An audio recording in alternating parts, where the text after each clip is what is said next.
Bapak dan Ibu mengatakan bahwa Faiz ini sempat berjalan. Iya. Kemudian sekarang Turun, malah nggak bisa Turun. jalan.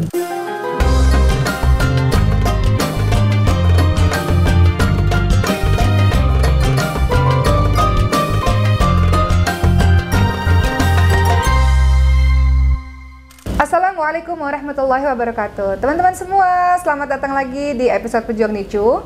Hari ini saya kedatangan Bu Siti Rohmah. Sehat Ibu? Alhamdulillah sehat. Dan Bapak siapa, maaf Pak? Supriyanto. Pak Supriyanto. Dan sama adik Faiz. Iya. Nah, Muhammad Faiz. Namanya siapa? Nama lengkapnya? Muhammad Faiz. Muhammad Faiz. Ibu sehat, Bapak sehat. Alhamdulillah sehat. Faiz gimana keadaannya Faiz? Alhamdulillah sehat. Alhamdulillah, seger ya Faiz ya badannya ya. Oke, Bapak dan Ibu, boleh tahu Faiz ini kenapa sih Bu? Ada apa dengan Faiz? Ada kelainan genetik kah? Genetik. Namanya sindrom Hunter. Sindrom Hunter. Sindrom Hunter. Polisakaridosis tipe 2. Kekurangan enzim hidronat sulfat memecah zat makanan. Dampaknya apa? Ini sebagai orang awam kan nggak terlalu paham. Dampak dari sindrom itu apa dampaknya? Dampaknya kayak kekakuan sendi sih. Ini Apa dia, yang keras gitu ya, kaku. badan. Ini aja dok, Ustazah. Jadi intinya ini dia kan kekurangan zat enzim ya. Ya. Zat enzim ini contohnya kayak mesin mobil, tapi dia istilahnya nggak bisa ngompak atau nggak bisa menyalurkan olinya ini ke seluruh mesinnya. Contohnya, cuman kalau ini kan nggak bisa mengompak sisa makanan-makanan itu ke sel-sel tubuh ini. Jadi dia hanya mengendap di salah satu titik. Contoh kayak di jidat ya kan. Ini dia ada penumpukan di jidat ini kan. Kalau kayak kita bilang mau kayak jenong ya. Cirinya. Cirinya.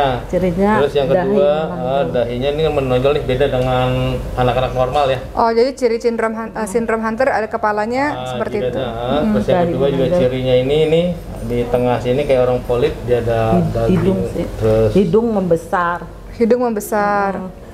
Sama lidah tebel. Besar, bibir. jadi dia nggak bisa mingkem. Oh, itu bisa mingkem Pak? Tuh bisa mingkem. Bisa, cuman kan nggak Kalau itu gitu. Soalnya lidahnya kan tebel. Oh, lidahnya besar. Kemudian ciri sindrom Hunter adalah Ini tangan. jarinya besar.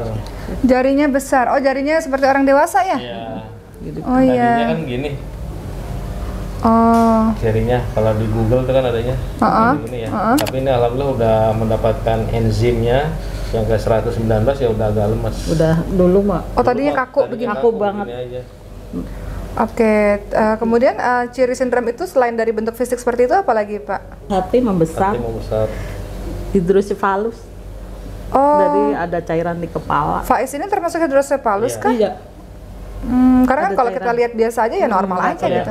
Oke, jadi kalau sindrom Hunter begitulah ciri fisiknya.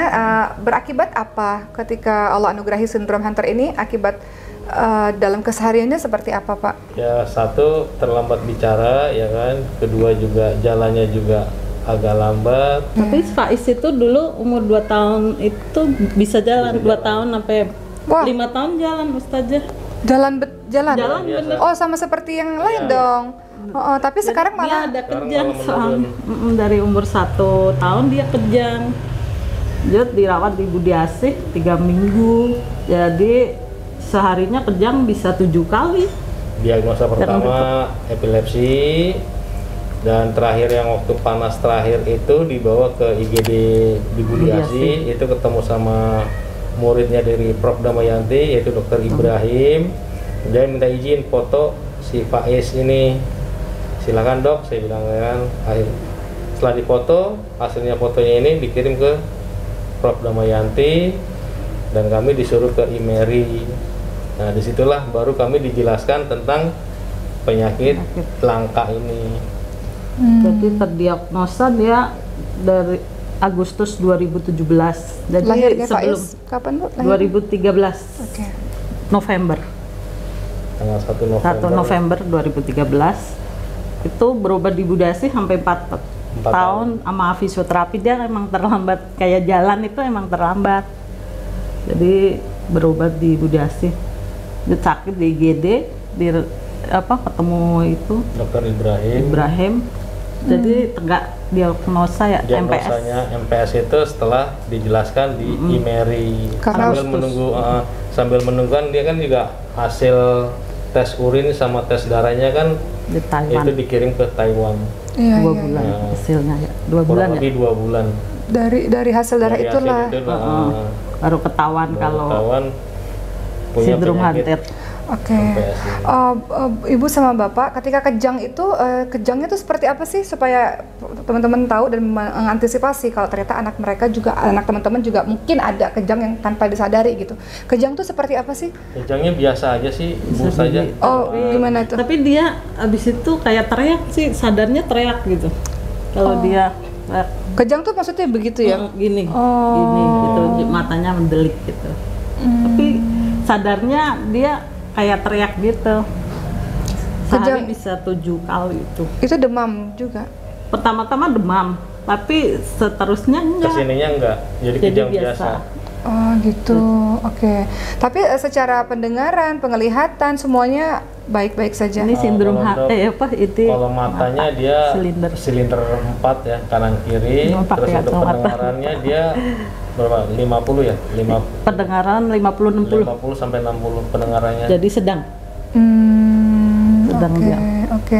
Tapi kalau untuk makan sendiri, untuk Faiz makannya normal kah atau makan Normal. bubur? Alhamdulillah normal. Nggak ada pantangan ya. Minumnya susah banget. Disendokin. Oh, di Kalau sana dulu kan aja. masih bisa ngedot, ya kan? Ngedot. Terus setelah giginya dulu kan kata dokter Cut bilang kan, Bu, dokter Clara ya, dokter Clara bilang, Bu, sayang kan obatnya mahal, giginya kok reges. Kenapa giginya itu, Pak? Karena kan Kan dulu banyak ngedot. obat juga Obat sih juga kali ya. kan pengaruh Pengaruh sampai obat. saat ini kan dia masih minum obat, Bu saya. Iya, iya, iya. Iya, iya. Pak, tadi Bapak dan Ibu mengatakan bahwa Faiz ini sempat berjalan. Iya, Kemudian sekarang turun, malah nggak bisa Turun. jalan. itu kenapa, Pak, kalau boleh tahu? Karena pengaruh dari Mulai ada cairan di kepala. kepalanya. Oh, karena cairan di kepala. Dulunya enggak, MRI itu pas awal didiagnosa itu belum ada cairan. Kok dia nggak bisa jalan, ada cairan di kepala. Apakah karena sindrom Hunter itu ada cairan? Sindrom Hunter pasti ada cairan. Ada cirinya, ada cairan di kepala. Oke. Bapak dan Ibu, kita flashback dulu ketika masa Ibu mengandung Faiz. Ketika mengandung itu ada nggak gejala-gejalanya atau normal saja? Semuanya sebenarnya sehat-sehat saja. Apa sudah ada gejalanya? Nggak ada, normal, semuanya normal. Ketika di USG normal. Mm-mm. Ketika lahir sesar itu normal, Bu? Normal. Normal. Menangis? Bidan. Nangis. Oh, jadi normal, semuanya normal. Normal. Mulai kelihatan bedanya tuh kapan Faiznya? Pada saat usia 5 tahun dia. Oh, baru kelihatan. 4 tahun atau 4 tahun itu mulai wajahnya kayak berubah. Oh, jadi 4 tahun pertama semuanya sehat, normal. seperti anak lainnya. Bisa ngomong apa lagi gitu, manggil Hafiz gitu bisa. Oh, biasanya bisa kan- naik tangga gitu, Bisa naik tangga. dicariin kemana di Kalau di atas. atas. Biasa kan kalau saya bertanya pada ibu-ibu yang punya anak kelainan genetik lainnya, dari lahir tuh udah ada gejala-gejalanya. Tapi kalau Faiz ini nggak ada gejala Nggak dari lahir. Apakah sindrom Hunter semuanya seperti itu, Bapak? Iya, jadi mulai 2 sampai 4 tahun itu normal. Oh gitu. Jadi belum kelihatan gitu perubahan wajah gitu. Oke, setelah 4 tahun baru kelihatan apa tuh? Perubahan wajahnya. Ini kan cirinya ya Dahi tadi, menonjol. menonjol kalau kayak ikan loh, ini jenongnya. Hidung besar. Hidungnya membesar kayak orang polip, terus bibirnya juga kalau kayak kita Tebal. kan tebel ya. Kalau kayak kita ya mohon maaf kayak diantuk tawon atau diantuk lebah baru kita besar ya. Paling kan enggak. Lidahnya Tapi dampaknya ke makan nggak? Lidah yang besar itu Iya. berdampaknya Iya. pada apa? minumnya Minum susah susah. banget dia, Kalau jadi makan harus sih bisa. tidurin pakai sendok, jadi nggak langsung. Berarti Faiz sekarang umurnya berapa? 7 tahun 5 7 bulan. tahun. Kalau kita ngomong ngerti, Paling ketawa. Paling ketawa. tapi paham. Paham. Iya Faiz, Faiz paham nggak sih kita lagi ngomongin Faiz? Ini siapa sih katanya bingung. Tapi bisa memahami pembicaraan Dia paling kita. ketawa gitu tuh. Paling Jadi dia bisa ada nyeleh, gerakan gitu. Karena kan juga setelah di itu juga apa di EEG terakhir dia masih ada unsur gerakan yang tidak beraturan. Jadi di sarafnya ini di pala sarafnya dia masih ada gelombang kejang. Gelombang kejangnya. Oh gitu, oke. Faiz sekolah nggak sih Bu? Tahun ini insya Allah sekolah Bu Ustazah. Sekolah di mana Pak? SLB? Alhamdulillah juga dia ada yang ngasih donasi Ustazah. Masya Allah, gratis. Masya Allah. Kalau Tahun ini fisioterapinya juga, kalau dulu kan di Cipto, karena masa pandemi begini, jadi di stop. Jadi kami juga nyari di luar biar nggak terlalu kaku. Dia kalau nggak di terapi ini kaku Bu Ustazah. Oh iya, ada jenis teman-teman yang saya lihat anak-anaknya. Kalau anak saya kan lemah Pak, malah kebalikan. Tapi ada yang kaku gitu ya. Kalau ini kalau nggak diurut atau nggak diterapi, dia kaku. Mamanya kalau pakai pakai celana atau pakai baju, kalau kaku udah. Begini, gini, nggak susah jadi. Begitu. Tapi kalau tidur aman, maksudnya aman, normal. Tidur ada ngoroknya juga sih.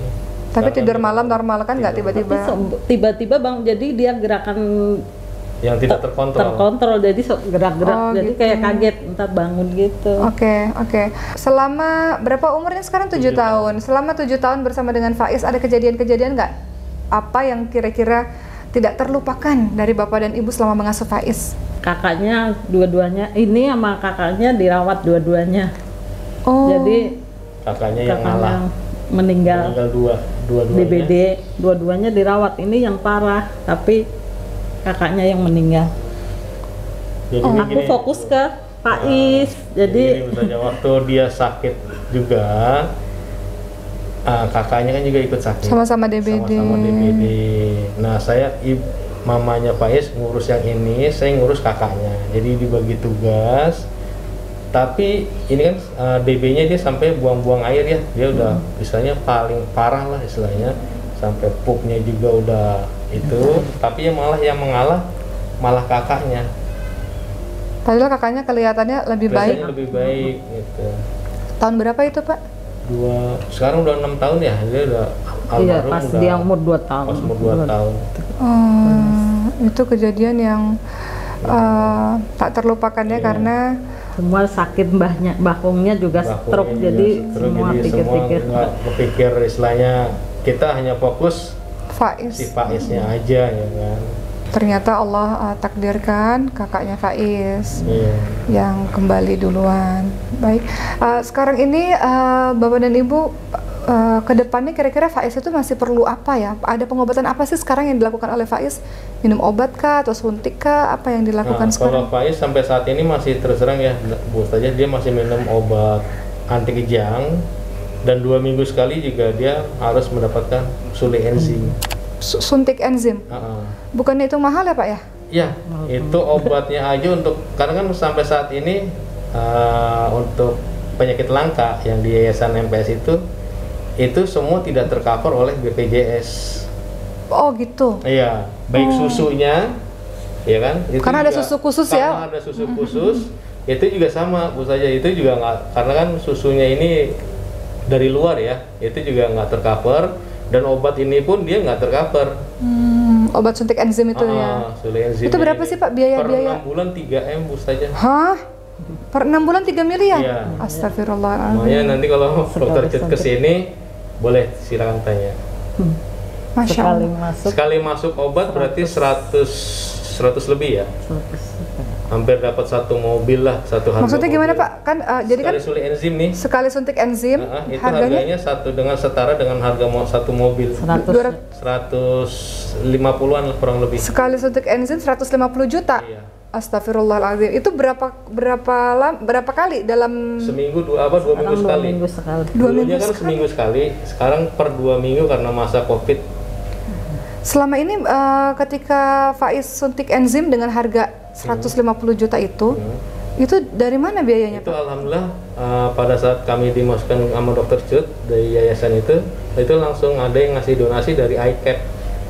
Jadi langsung perusahaan obatnya. Itu dari Amerika. Alhamdulillah. Jadi masalah obat yang 150 juta sudah tercover sama yang dari iCap itu. Selamanya? Masya Allah, itu anugerah banget itu. Mudah-mudahan selamat. Dan apakah anak-anak sindrom Hunter lainnya juga mendapatkan? Iya. Tapi masih antri. ini kan yang sama dengan kayak si Faiz kan ada si Umar ya. Iya, iya, iya. Umar, terus Umar si Mukhtar. Rifki, Umar Mukhtar juga ya. Rifki, terus Muhammad Faiz, terus apa? Banyak sih, banyak. Dulu banyak ya yang istilahnya Edo itu. Edo juga MPS. Tapi semuanya dapatkah? Dapatkah? Yayasan MPS itu adalah apa Pak? Mohon maaf Pak, yayasan? Yayasan itu kan mukopolisakaridosis singkatannya. Yayasan penyakit langka. Yayasan mukopolisakaridosis dan penyakit langka Indonesia. Oh. Itu adanya di Gedung Geraha Dirgantara, itu di Halim Perdana Kusuma. Kantornya tempatnya Bu Penny. Iya, iya, iya, iya. Nanti kita Bu undang Penny. Bu Penny akan ke sini juga, insya Allah akan menjelaskan yayasan tersebut. Tapi alhamdulillah karena bergabung dalam yayasan tersebut maka dapat untuk obatnya. Yang lain-lain apa kabarnya? Anak-anak lain yang sindrom Hunter juga dapat? Masih menunggu Bu saja. Jadi kan kita juga di yayasan ini kan nggak langsung, tidak, mohon maaf ya, tidak semudah kita membalikan telapak tangan, karena kan nunggunya, karena saking langkanya obatnya ini dan diproduksinya juga saking mahalnya obatnya, ya mungkin menunggu bertahap. Oke. Oke, Masya Allah. Jadi teman-teman bisa ikut komunitasnya ya, atau ikut yayasannya supaya dapat informasi, kemudian dapat mungkin ada bantuan-bantuan dengan obat yang sangat mahal.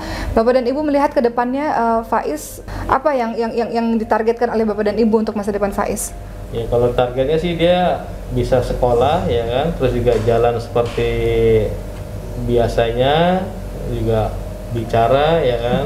Pokoknya ya kita mengharapkan bisa mandiri lah kan gitu. Ya. Tapi alhamdulillah sih ini udah dapat enzim, dia hati udah mulai mengecil. Masya Allah, alhamdulillah. Karena kan per 6 bulan kita mengajukan itu lagi Bu saja, apa istilahnya, donasi ulang ya. Jadi cek semuanya. Jadi cek semuanya kayak echo jantung, USG perut, MRI, Ya, MRI otak ya. Iya. Terus EEG juga kita per 6 bulan itu kita kontrol lagi. Iya. Selama 7 tahun bersama dengan Faiz, Bapak dan Ibu belajar apa dari seorang Faiz? Kesabaran. Melatih kesabaran. Ya kan semua kan hanya titipan ya Ustazah ya. Kita tinggal nikmatin, kita syukuri. Ya kalau kita pikirin ya kan juga mungkin stres ya Ustazah. Obatnya aja udah segitu ya kan. Siapa yang sanggup kan gitu. Ya, Bapak dan Ibu mohon maaf kalau berkenan menjawab kegiatan sehari-hari Bapak dan Ibu apa? Ojek online ya. Ojek online. Ibu di rumah aja, ibu rumah tangga. Habis mau kerja juga kan anak ini kan nggak bisa ditinggal. Iya. Butuh perhatian khusus ya kan. Ada pesan buat Faiz besar nanti kalau Faiz tiba-tiba kan video ini abadi ya Pak. Biasanya kan video kan terus ada di YouTube. Mungkin suatu hari nanti Faiz akan melihat, akan mendengar video bahwa dia kecil pernah diwawancarain seperti ini. Mungkin Bapak dan Ibu ada pesan untuk Faiz nanti ketika dia sudah besar dan nonton video ini? Ya, yang jelas sih moga-mogaan si Faiz jadi istilahnya menjadi anak yang soleh ya kan. Lalu ada pesan untuk ibu-ibu di luar sana Pak, atau orang tua di luar sana yang Allah anugerahi anak-anak yang spesial juga? Kalau untuk ibu-ibu ya jangan berkecil hati ya kan. Kita tidak hanya sendiri ya kan.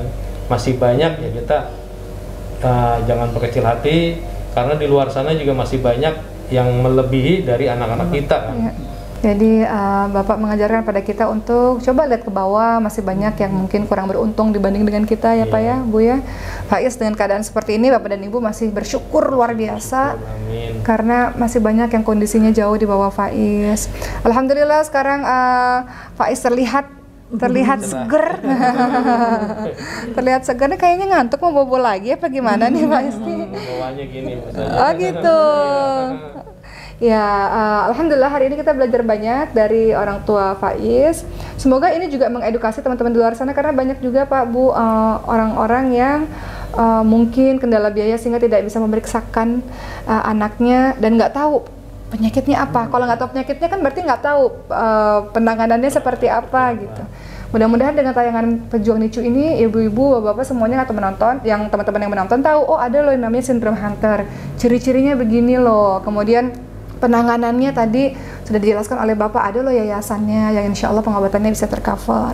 Jadi mudah-mudahan ada manfaat video ini, dan saya mengucapkan terima kasih pada Bapak dan Ibu. Semoga Allah terus memberikan kesabaran, kekuatan, prasangka baik pada Allah. Faiz tumbuh sehat, tumbuh kuat, optimal, sekolahnya berjalan dengan baik juga insya Allah. Dan juga untuk teman-teman yang menonton, semoga Allah kuatkan apapun yang terjadi, apapun ujian-ujian yang Allah berikan, dan selalu akan ada indah di balik cerita-cerita itu, insya Allah.